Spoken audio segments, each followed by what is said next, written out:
All right, boys and girls, it's portal light time. All right, so as we talked about in the little sneak preview picture and video that I posted up here, my boy Austin Finney over at Deez LEDs hooked us up with these. Now, these are double row blue LEDs. Don't mind my workstation. If your workstation ain't messy, you ain't working. All right, so these are double row blue LEDs. Now, the tape on the back here is this MM300 LSC. I haven't looked this up yet, but it seems to be pretty decent. I peeled back a little bit of it and kind of felt the tackiness of it. It felt great, but I'm still going to use, and he even recommended this, throwing a little bit of white silicone or clear silicone down there just to kind of help it adhere. Now, on a lot of the LED strips that you see, you're going to see just the two wires hanging out here at the ends. You got to crimp and finagle, stuff like that. Austin doesn't do that over there at Deez LEDs. What he does is he puts the connector down here on the end, and then he puts 6 or 8 of these, something like that, in the box to extend out to be able to go from the front machine to the battery box and from the back of the machine to the battery box. So I thought that was pretty good. Now, one thing I did notice on his is I already kind of mock fitted it up there and put it up against the portal. It does overlap a little bit, and a lot of times you'll see some of these portal lights where the end of it right here, you can snip it off, but he's got a pretty good block right here on the end of it. I'm not really sure what this is. I might cut back one of these right here just to kind of see what this block is and then trim it down to where I need it to be to fit my high lifter 8-inch boxes. But we may just leave it down and just double it up on one section just to give that little bit of extra brightness. Now, these right here, sometimes you'll have these and they're gel filled. It's like a gel or a silicone fill inside of this. These particular ones do not. They do have a little bit right down in there in the bottom, as you can see, but he did not inject the entire thing with it. Now, that's good and bad. Now, the gel filled is going to hold that heat in there a lot more, so your LEDs aren't going to last quite as long. But it also does give a little bit more protection from, water intrusion and things like that. So just keep that in mind whenever you're looking at different portal lights. If you want the gel filled or if you don't want the gel filled, you do the the research on it. I'm not doing the research for you. The connector, or I'm sorry, the control box, pretty good control box. It comes with a remote. It does come with an app. You can, kind of do all sorts of stuff with this thing. He already sent me a video of them. They'll flash. They'll do all sorts of good junk. They'll go, on and off, possibly to the music. I don't know if I saw that one or not, but we're gonna test fit these, and give it a whirl. All right, now down here at the Mud America garage, we ain't fancy, we ain't got tripods. You set up on an old motorcycle jacker right now, right? But here's what I meant by test fitting, okay? So the first thing is you're going to want this connector somewhere in this area. You're going to have to judge on your own how big your plates are. If they stop right at the top of the portal, where you want to put it. I'm going to put mine right about here. That way I can run this wire to right about here, maybe possibly even through this little 8L clamp that I got right here holding on my brake line. Because what I want to do is I want to have enough fitment to where this will go up the brake line and I can just put that other extender one and run it all the way up there. But you also want to have enough clearance for, the suspension travel. You're going to be turning your wheels left and right. You're going to have enough slack, if that makes sense, to put it in there. Now, in order to test fit it, all I did was kind of wrap it around right here and go like this. Now, remember that overlap I was talking about? Here's the overlap, all right? So this right here, not a big deal to me. I'm not going to cut this and try to make it flush and try to, set it, like this. I'm not going to double it up because I don't want anything to come loose right here where they would be overlapping right here. So I'm going to just have a doubled up section. Now, do you want the doubled up section in the back? Do you want it in the front? Where do you want it? Well, it kind of depends on where you're going to put the connector part to where you still have enough slack to be able to put everything. But before we do all that, huge section and huge part of this is prep. Now, the buggy's almost clean, but you see all this stuff right here, all this dirt and grease and grime. We're going to go get a bottle of acetone and just an old rag, and we're going to wipe this real good down with some acetone to get rid of all the grease and the nastiness and the dirt and all that good stuff. So, to be continued. All right, so as I figured for my particular machine, I ran it right up into here. Ran it right up into where all those wire looms go in through the firewall. Pulled it through the firewall, right yonder. Ran it up around there. Now it's just dangling right down here. So I've got enough room to get it to right about here. So here's where we can do a couple different things. We can either just throw another connector on there, but remember it's 9.5 foot, and I've only need to go probably about another, if I run it around that way, about another 3 foot. So I'm gonna have about 6 foot of wire kind of balled up. Or what I could possibly do is just cut one of these, splice it back together right here in the middle, and just make it a little bit short. So that's what I'll probably end up doing for this particular application. All right, so now that everything's all clean, the extender's run, now we're going to go ahead and start installing this. Remember, I cleaned this portal off real good yesterday. Now, everybody's portal is going to be a little bit different. These are the high lifter portals. They have like this little gap piece right here that goes between the plate and the actual portal. Some GDPs don't. Some different ones won't have different gaps. So you kind of got to figure where you're going to put it on there. So just kind of mock fit it up there first. Remember, I want this plug right here to be ending right about there. That way, what I'm probably going to end up doing is running the portion that is of the wire that is on the actual light strip itself to this 8L clamp. So I'll move this up just a little bit. So what we're going to do is kind of hold it up right here and start the wires right about here. Now what I did is just peeled back a little bit of the tape right here, and I'm going to get it started again right about here on this top curvature of it. So you just want to get it started by peeling just back a little bit of that paper that's protecting the tape, and then really press down and try to get a good adhesion to it. I'm putting mine right along this inside edge. You can put it right along the outside edge if you want to, but this particular one has this little groove part right here. And then whenever that overlap comes over right here, it should still be able to end and not hit right there on that groove. So all you got to do is start peeling back the tape right here and start pressing it along the edge and getting a nice good bond. Let's go ahead and get that done.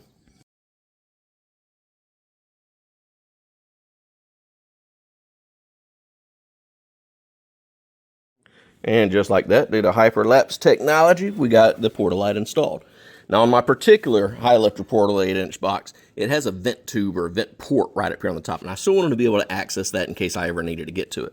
So I decided to take this strip and start farther back instead of all the way up against the plate. So I ran it all the way around. Of course, it's got to slant over somewhere because we had this overlap right here. So on the bottom is where it kind of slants. So you're not going to be able to see that from the top, riding anyway. And then it runs along the inside edge and ends right here. Now, what I'm going to do is I'm going to take this 3M tape and make it real nice bond to the actual portal itself. And then we'll take a bead of silicone, clear, good silicone, and go around both sides just to kind of help it stay on there. But it's pretty decent tape. I don't see it going anywhere. Now, right here on the edge is where mine ended, where I began and where I ended. You can see there's a curvature. All right, so maybe on my next one, I'm going to start right about here instead of starting right here on this corner. That way, see how it's kind of lifting right there? That's what I don't want. So I'm going to put this on a flat part on my next one. Maybe even rip this one back off and redo it itself. And that way it's also not ending right on a curvature point, because you see how it's wanting to pop up right there. But that's operator error, that's install error. So just take that with a grain of salt. I don't see that anything wrong with the strip itself.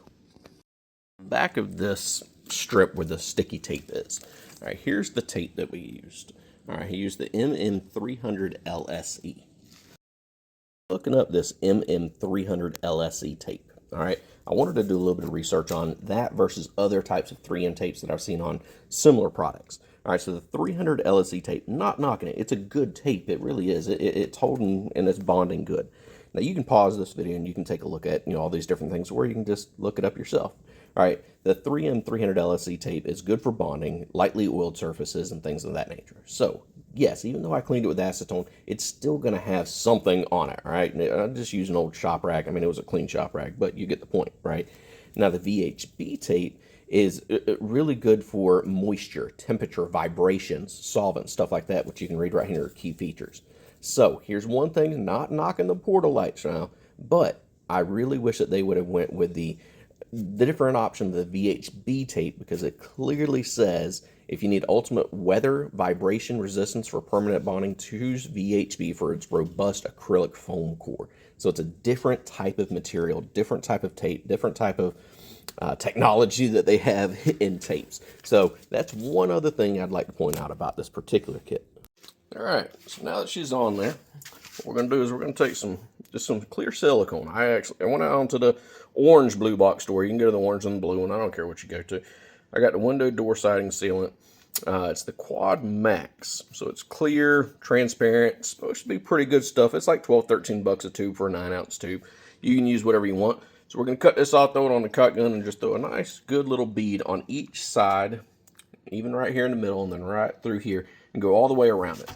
Now on that vent port that I was talking to you about on the high lifter portals, I took a little piece of blue tape just because I don't want any silicone getting down in there in case I ever do need to access that.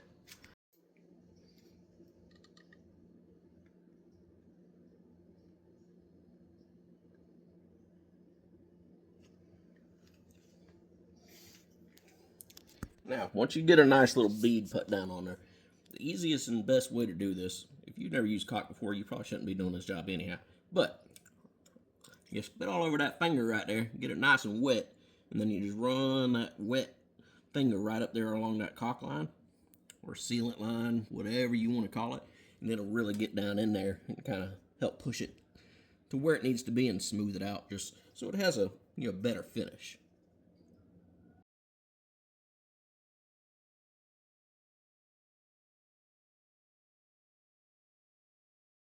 All right, and just like that, we've got silicone all around. I lifted this part up and shoved a little bit underneath there, so it's kind of squishing out a little bit on the side, which is totally fine. I'm gonna leave this tape on there for a little while until it dries, and I'll cut around it. Now, if you're a plumber, don't sit here and criticize my caulking job. All right, I'm retired military, and I recruit people for a living, so I'm not a caulker. But anyway, it's on there. I think that's really going to help hold it on there a lot better. Plus, it's transparent and clear, so you're really not going to see it no how. All right, I still ain't ran the wires all the way back, so I just hooked up to an old jet ski battery I got laying around. And so far, doing pretty good. Got the wheel back installed. From my first glance, hooked up to the battery, it does pretty bright. It's lit up the ground all around it. You can see the top of the garage is lit up. Right there, where I had that double that I told you about how they overlap is on the top. I think it looks pretty slick like that with it up there on the top, and that'll shine up more into the wheel well. So keep on going, do the rest of them, pull apart the inside so I can do up the wiring, and then obviously clean everything up so it does it really good. And then once we got all of them hooked up, I'll show you the inside how I'm gonna do the wiring, and then we'll do a little final reveal and final thoughts. All right, boys and girls, front driver's side is installed. Now, remember over here on the passenger side, I doubled up on the top front part right here. This side, I ended up having to double up on the overlap is what I'm talking about, on the very front side of the front top. So I didn't take into account where that vent line hole or whatever you want to call it on these high lifter portals, because they're all the same. That one, it's on the back. This one, it's on the front.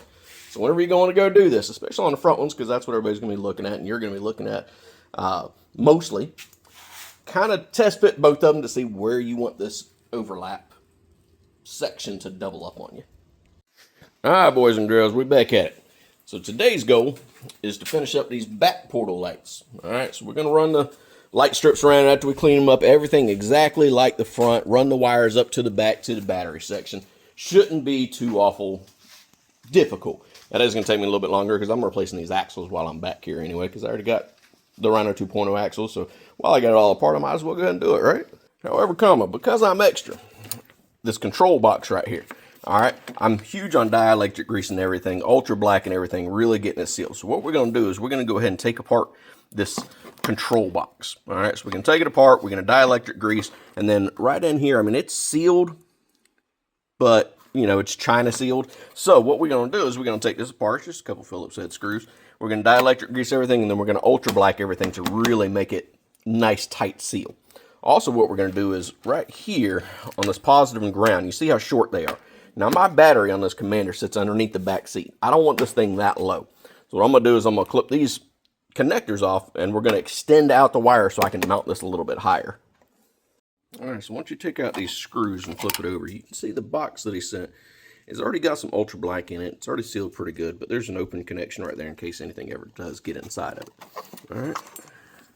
What we're also going to do is attempt to take this off. I don't want to break that seal that they have on there, so it's not coming apart super easy. So we're going to leave it as that is. So what we're going to do is we're going to throw some dielectric grease on there. Might even just put a little bit of some sealant on top of that just to kind of help protect it a little bit. And then we'll put a little bit more ultra black all the way around here, especially right here where these wires go into, just to kind of help seal more water from getting inside of there. Because let's face it, these machines, they go through a little bit of abuse.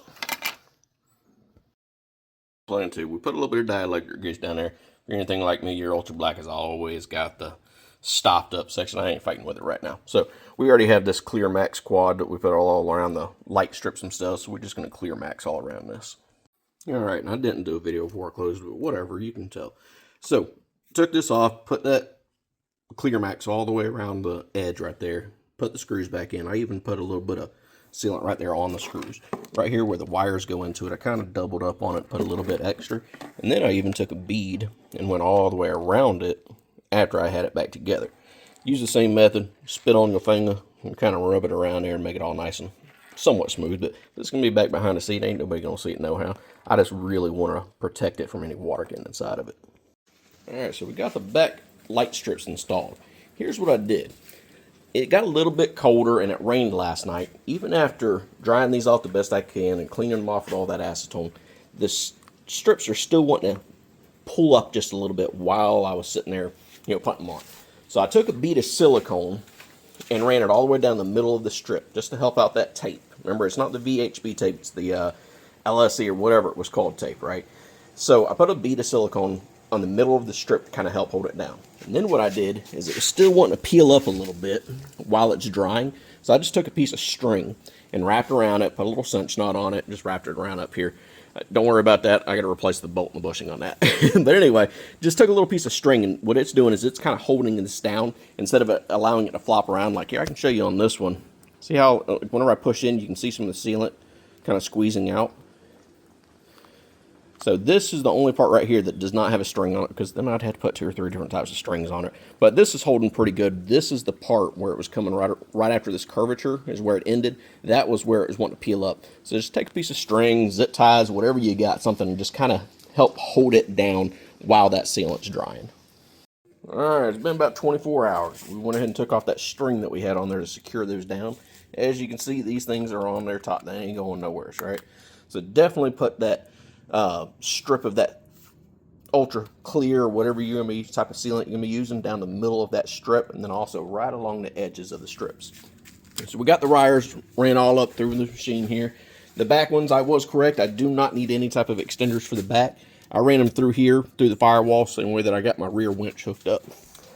The front ones still have to hook up the extenders because they're ending right here still, and I need them to come to right here. So I only need a couple more feet. So like I said, I'm probably going to wind up cutting them, splicing them. That way I can use the connectors that he has. I got them hooked up just to an old DeWalt battery down here.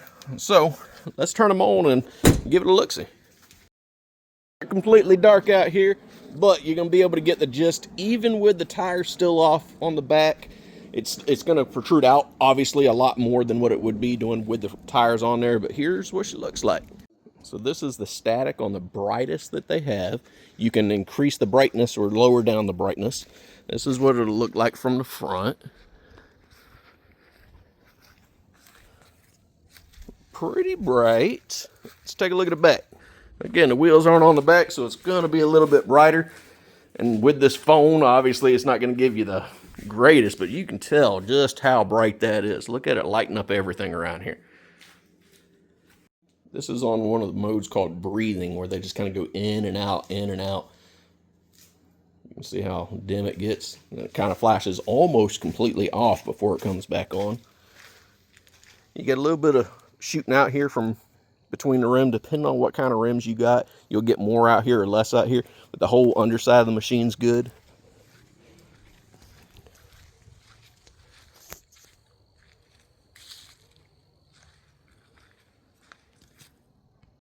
All right, folks, that pretty much does it. All right, so she's installed. Got to put the tires on. Gonna still dielectric grease right there where all the connections make to the actual strips themselves from those extenders that are going out. Put the front extenders on. So I still got to button up a couple things, but other than just a couple little things that need to be buttoned up and the actual installer screwed on in there. Now that's going to be different for everybody's machine and what your liking is. She's good. She's done. All right, I'm impressed with it. For a kit that's $325 right now, actually, I think he's running a sale. So, catch him on his sales. Kit that runs $325, I think is a daggum good kit. All right. Yes, you can go out and go with one of the competitors. You're looking at $450, give or take, something like that, for a double row, single color, with a controller, with the app, with everything that you need to get going and really light up the ground around you. All right. Now, do they look cool? Yeah, they look cool. But it's not just about the cool thing. It's just like rock lights. What are rock lights for? They ain't just to go out there and look like a daggone Christmas tree floating around out in the middle of the woods, right? They're to shine around you and let you see the rocks underneath you. Rock light, right? Let you see the obstacles and the trails and stuff. Do I think this kit's going to provide that? Absolutely, 100%. I don't see any reason why it won't. Now, a couple little things that he may need to take a look at.